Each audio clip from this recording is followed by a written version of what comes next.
Good evening, everyone. We're going to call the meeting to order at 6:03 p.m. If everybody could please stand and join in the Pledge of Allegiance. I pledge allegiance to the flag of the United States of America and to the republic for which it stands, one nation under God, indivisible, with liberty and justice for all.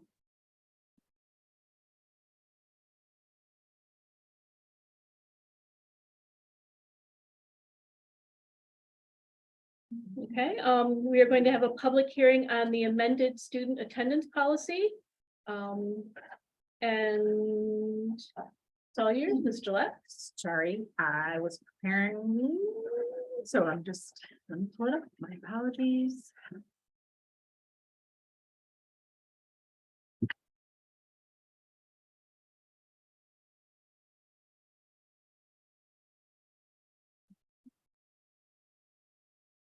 Okay. Thank you for being patient.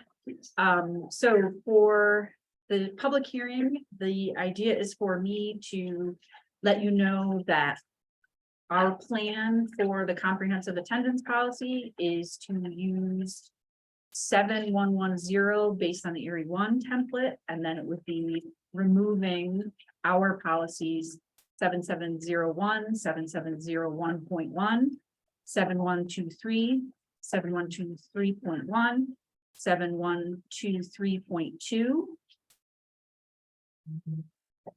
And that for comparison are, there are numbers that go back to the policy that those items are included in. So what I tried to do was make the 7110 policy that you're looking at, and then I highlighted where you would find the parts from number 2, 3, 4, 5, and 6 within the policy that we're suggesting we adopt as we remove the others.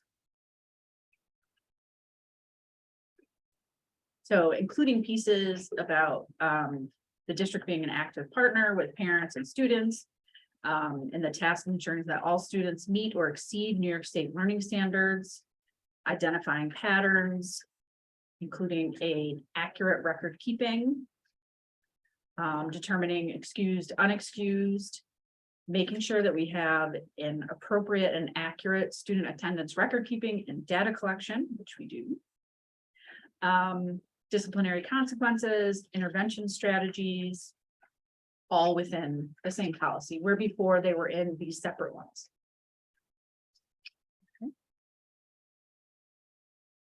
Does anybody on the board have any questions on that?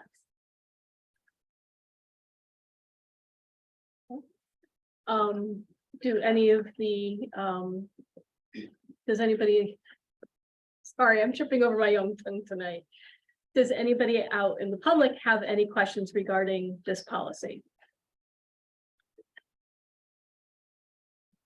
So just for clarity's sake, because not everybody here was here when we looked at it before, we had multiple policies in the past. We had a policy and then we had an add-on policy when the regulations would change, and another add-on policy. And this new policy just combines it all into one place and make sure that it's all updated. That's pretty much. Yeah.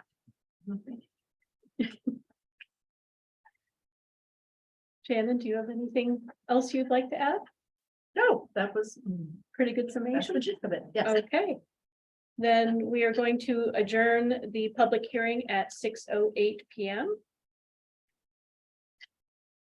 And the regular board meeting will also be called to order at 6:08 p.m. That brings us to the community schools presentation.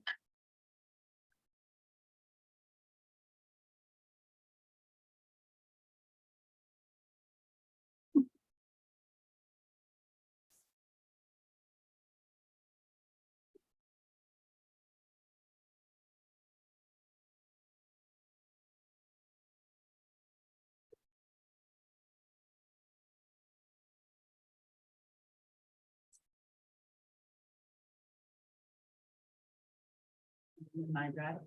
Are they in the? Perfect.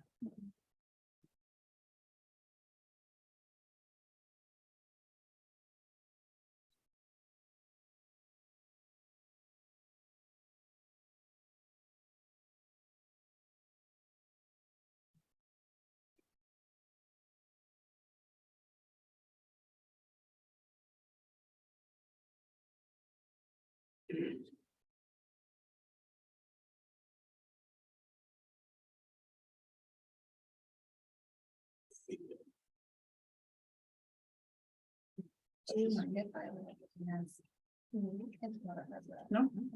Okay, I want to minimize.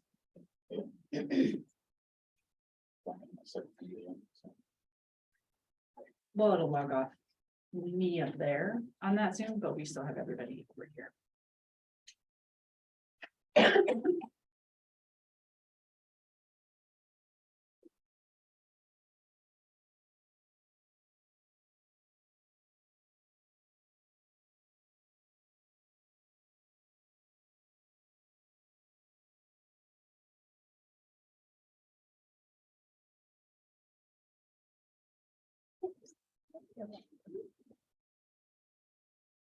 You tap the button now, it takes like 30 seconds for it to kind of cycle through and be working.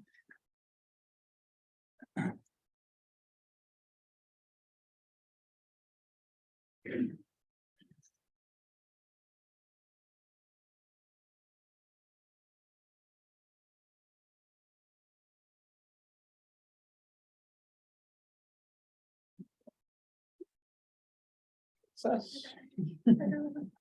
All right, well, thank you everybody for inviting me to come. My name is Julia Green. I'm one of the 2 community school coordinators over at the CEA. I share a position with Beth Holder. Tonight I'm going to be talking about Casey data because we are coming up on our Casey needs assessment. Again, we do it annually. It's part of the grant that Whitney Point was a sub-award to from the Binghamton University. The Casey is a very broad needs assessment that, as I say, is a requirement that we do annually for the grant.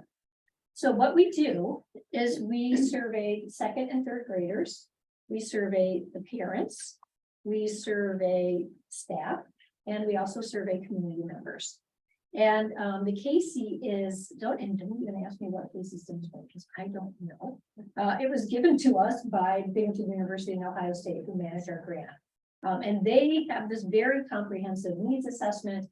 They take all that data, they compile it into a report for us.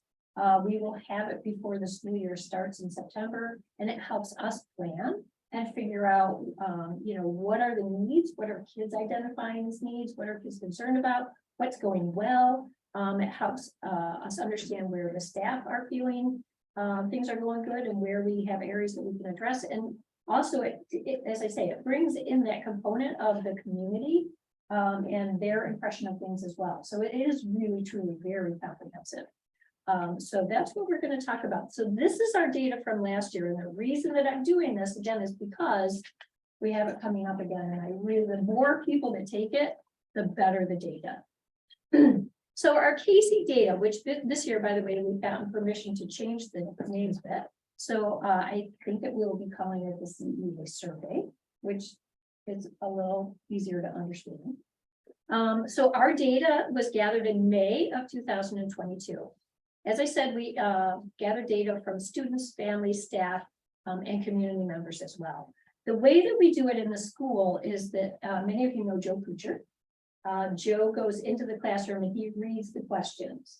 And then the kids have tablets and they're just clicking on their answers. So I'm going to start with students. This is a very small segment of the data that we get because it is a very long and comprehensive report.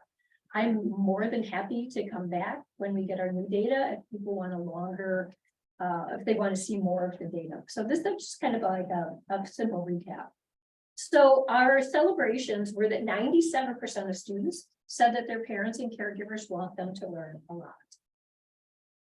Sorry about that. 97 said their school wants them to learn a lot, and 99% said their teachers want them to learn a lot. Also in our celebrations for our students, 97% said it's okay to be different at their school. 93% of students said that they would go to their teacher if they needed help. 95% said their teacher would notice if they were not at school. And 89% said they would get help from their family if they had a problem. So those, I'm not sure if you think that that number jumps out at you, but it jumps out at me that, I think that it's really critical that our kids feel like they are very connected with the school. That they feel like people will notice if they're not there. I think that's really important, and I think in some larger school districts, you will find that number much, much lower. So what do our kids worry about? 88% worry if their friends are okay. 76% worry about the health of their family members. 70% worry about doing well in school. 65% worry about safety. Now, this number is pretty high. And I will tell you that the Uvalde school shooting happened right before we did this survey. So I think that influenced that safety factor number. 59%, and I feel like this is a pretty high number, 59% worry about having a safe place to live. What also stood out in our data is that 25% of students say they spend more than 10 hours a day on social media. So and again, this is second and third grade students. So 25% are saying they spend more than 10 hours a day on social media, which when you think about it, at that age, they shouldn't even be on social media because there are all these age restrictions whenever you're signing up for, Instagram and stuff like that. So that really stood out to us significantly. 24% say that they spend 0 hours a day. So it's really this bookend. And you can see that on this graph. So we have a whole bunch that are 0, and then we have a whole bunch that are 10 plus, and then we've got kids kind of in the middle there. I have a quick question on that, social media. So when the students were asked on social media, what were they given as their second and third graders? What were their indicators given as social media? So I can tell you from speaking with them, they are on Facebook, they are on Instagram. I'm wondering as the survey itself, if they took the survey, what did it say for them? So Joe again is reading, and Joe gives these examples of such as Instagram. Okay. and Stuff like that. Okay, so they're just getting those versus anything else. Okay. Yes. Yeah, thank you. Our teachers and staff, our celebrations, 76% believe that the community has quality services and supports available for families. 88% believe the community views youth as a valuable asset. And 72% believe community provides opportunities for youth to be involved in pro-social activities and reinforces youth involvement in pro-social activities. So it's pretty upbeat. Our opportunities for growth, 58% of staff are concerned that families have a difficult time meeting basic needs such as food, clothing, and shelter. And again, that's something that the community school tries to work on with our students and our families. 53% of staff feel the community lacks adequate resources for stable housing. Stable housing came up again and again and again in every category. Our parents and caregivers, 91% of parents and caregivers think that their interactions with students all school staff act in a way that demonstrate character qualities that the school is trying to teach. I think everybody should be super proud of that. 91% of parents think that the staff are demonstrating quality characteristics.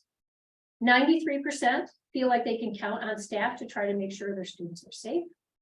93% feel students can talk to their teacher about infections. So that again speaks to the relationship that the school has with the families of the students. Our celebrations, 92%, so this is parents, caregivers, and community members. 92% said the school communicates often with parents and caregivers. 93% said that the school gives me ideas on how I can help my child learn at home. 83% felt the school offers programs, conferences, and other activities that fit with the family. Question. Yeah. Do you have an approximate number of the students that this survey is taken? Write down, yeah. Sample size? Yeah. Sample size, do we have a sample size of students, parents versus So the students would be all second and third grade. sample size? How many students actually were? Honestly, I don't know what it is for that. Were all of them done? Probably about 220. And He did it in May to make sure that they had high attendance. okay, and then we're all done verbally, or did they get to read this and do it? So Joe comes in and Joe reads the questions for the students. And then they have a tablet that they are marking on it. Reads, so they'll read the question and then it's like, So then it's a classroom setting and the students are read and they have the opportunity to use a tablet to answer. Thank you. so, and in terms of the other pieces of this, our sample size for the other ones.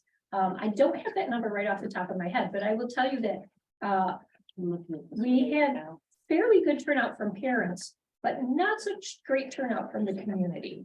And so that's part of why I'm here tonight, to try to get people excited about taking this survey. Okay, so 83% felt this school offers programs, conferences that fits well with their family. Our opportunities for growth, 57% of respondents said that there are opportunities for all parents and caregivers to work. So that's in the general community. 62.3% felt the school helps families get the services they need in the community, like childcare, housing, health care, counseling, etc. And 52% felt that there are opportunities in the school and community for parents and caregivers to improve their own education. I don't mean to interrupt, No, but go ahead. for the parents and caregivers, do you have and on that one also a number of parents and community caregivers that answer the survey?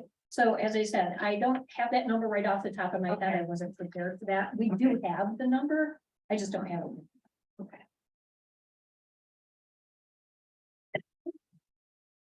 Another opportunity for growth, 88% feel that the school treats parents and caregivers in a way that makes them feel respected, welcome, valued, and cared about.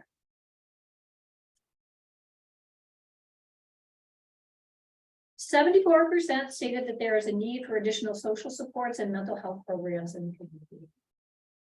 67% felt that community needs drug and alcohol prevention. 62% would like to see parents and caregivers find support groups. And 90% stated that they would like more community events.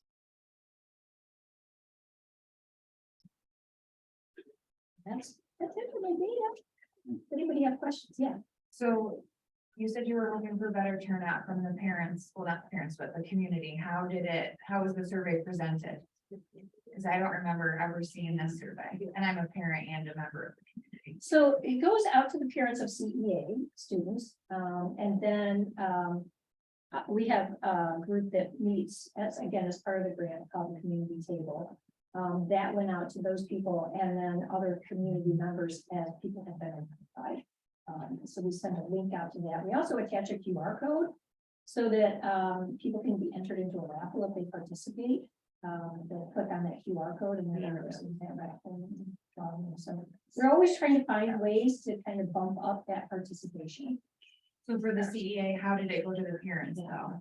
Was So it a it goes out to the newsletter? parents in multiple ways, right? It goes out in a newsletter, it goes out at flyers that are sent home. Remind app, the teachers are reminding parents that it's out there. We had certain events that were going on and we tabled there and gave people a link to it so that they could do it. So we really tried to hit it on a lot of different levels. Maybe I could clarify for her, but it only went to second and third grade CEA students, or did it go to all CEA It students? goes to all So even though we only looked at parents. second and third grade students' opinions, it went to all CE pre-K to third grade student parents. Correct, yes.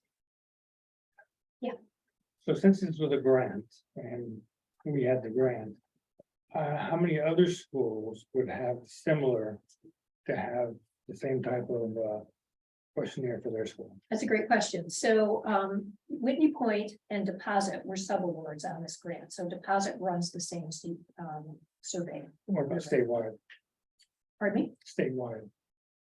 There's nobody else in the state. Oh, So no, this no, is it's all- so this The national- survey is the National mechanism grant. built into the grant that they have to measure progress in the areas that are, because community Yeah. schools work impact, it focuses on all the things that these questions addressed, and that's their measurement.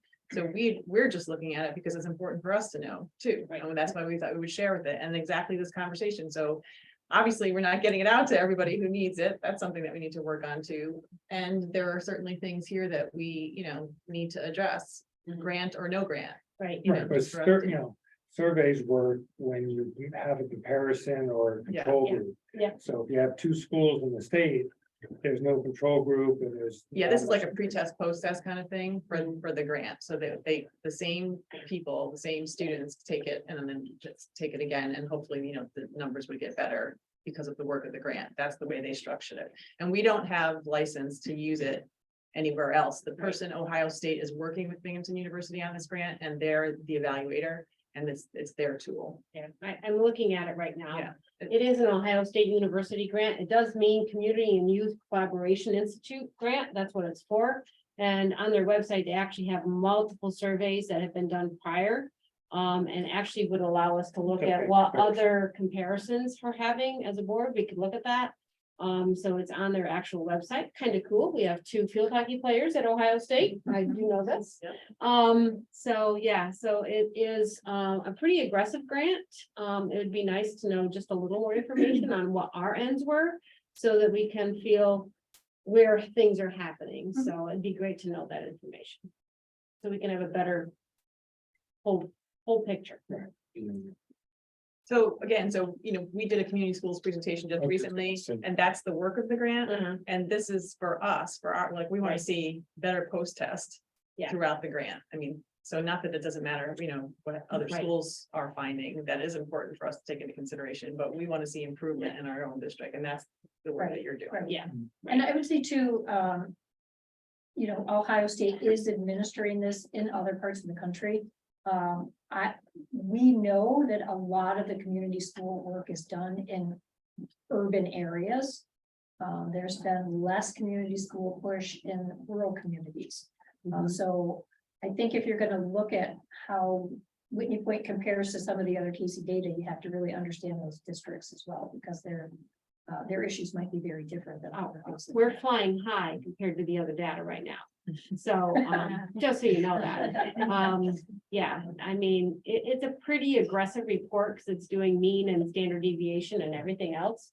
But, we are doing well, everyone, compared to other states, but it would be nice to see even what our partners are doing. And there's also a lot more technical data Yes. that you can share with them when we actually do it. And there's trend data Yeah. as well, so, So if you wanna they dig in- started doing Casey the first year of the grant, and we run it, they'll run it all the way through year 5. I just wanted to, and I know you alluded to it, but I did remember the presentation and I was pretty amazed. I was pretty blown away of how intensive and how specific and how much you really target the students to try to help. I grew up in a poor neighborhood and I was just thinking, wow, if a lot of this stuff was available when I was growing up and to the families where I lived. And so I think that speaks volumes. I know it might be a small sample size, but the numbers that you got, I think represent how impressed I was of your presentation and all the stuff that your group does.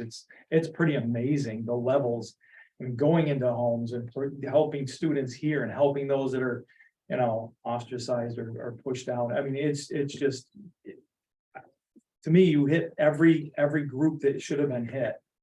So if the community didn't do it, I mean, I was impressed, and I think that your numbers speak volumes as to what you're doing already. So I would like to see more. The community know what you're doing, but what you're doing now is fantastic. Thank you, thank you. And the data really does help us drive our programming too. It helps us identify the areas that we need to be focusing on. Thank you. Thank you very much. Thank you. Do we have a need for an executive session? Okay, briefly. We are going to recess the public meeting at 6:28 to hear discussion on contractual. May I have a motion? So we'll, I heard Chris and Brian. All those in favor? Any opposed? Any abstain? And we will be back as quickly as we can.